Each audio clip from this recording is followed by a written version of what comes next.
Here we have a costumer in her native habitat, which is indoors in the air conditioning because it is 109 degrees outside already at the end of June in 2024.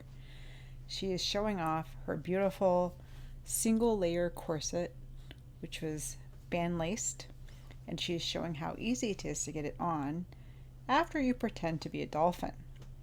It's very important to use the busk to help yourself get the corset down over your head.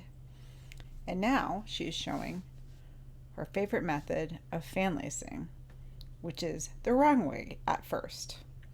Starting to realize something is wrong, starting to realize that things might be a little twisted. Now we are on the right track. Almost. Oh, there we go.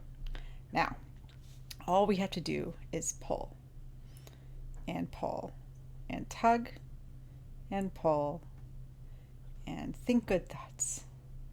And then eventually the corset is fully tightened. We need to hoist.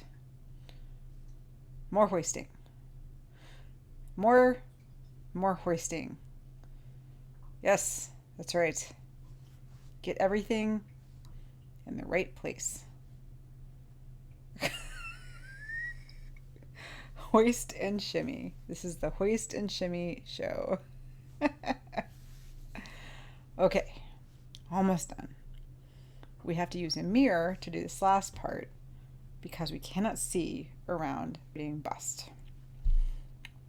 But now the buckle is done, and were we going to be wearing this for real, we would be pinning this section closed just to get everything to stay where it's supposed to. A little victory shake, and we're done.